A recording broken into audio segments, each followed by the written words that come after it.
ಸರ್ಕಾರ ಅದೆಲ್ಲ police station ಕಟ್ಸೋದು, government hospital ಕಟ್ಸೋದು, ಸರ್ಕಾರಿ ಕಟ್ಟಡಗಳನ್ನು ಕಟ್ಸೋದಕ್ಕೆ ಸರ್ಕಾರದ ಜಮೀನಲ್ಲಿ ಮಾಡಬೇಕಾಗಿತ್ತು. ನೀವು ಅದನ್ನ ದೇವಸ್ಥಾನದ ಜಮೀನಲ್ಲಿ ಮಾಡ್ತಾ ಇದ್ದೀರಿ. ಈಗ ಏನೋ ದೊಡ್ಡ ಉಪಕಾರ ಮಾಡ್ತಿದ್ದೀನಿ ಅನ್ನೋ ತರ ಸಂಬಳ ಕೊಡಬಾರ್ದು ಅರ್ಚಕರಿಗೆ, ಜೀವನದ ಭದ್ರತೆನೂ ಬೇಕು, ದೇವಸ್ಥಾನಗಳ ಅಭಿವೃದ್ಧಿನೂ ಬೇಕು. ಅದಕ್ಕಾಗಿ ಈ ಐತಿಹಾಸಿಕ ನಿರ್ಧಾರ. ದೇವಸ್ಥಾನದ್ದು ಈಗ ದೇವಸ್ಥಾನದ ಆಸ್ತಿ ಯಾರು ತಗೊಂಡೋಗಿದ್ದಾರೆ? ಯಾರು ತಗೊಂಡೋಗಿದ್ದಾರೆ? ತಗೊಂಡಿಲ್ವಾ ಸರ್ಕಾರ? ತಗೊಂಡು ಎಲ್ಲೋಗಿದ್ದಾರೆ? ತಗೊಂಡಿದ್ರೆ ಶಾಲೆ ಕಟ್ಟಿರ್ತಾರೆ, ಅದೇ ಮಕ್ಕಳಿಗೆ, ಅವರ ಮಕ್ಕಳಿಗೆ ಅವ್ರು ಕಟ್ಕೊಂಡಿದಾರಲ್ಲ, ಕಟ್ಕೊಂಡಿದಾರಲ್ಲ ದೇವಸ್ಥಾನ ಅವ್ರು ಕಟ್ಕೊತಿದ್ರಿ, ನೀವೇ ಕಟ್ಟಿಸ್ತೀರ.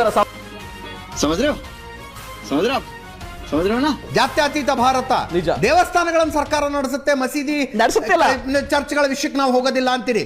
ಇದನ್ನ ಜಾತ್ಯತೀತತೆ ಅಂತ ಈ ದೇಶ ನಂಬಬೇಕು. ನಾನು ಆ ರೀತಿ ಹೇಳ್ತಾ ಇಲ್ಲ.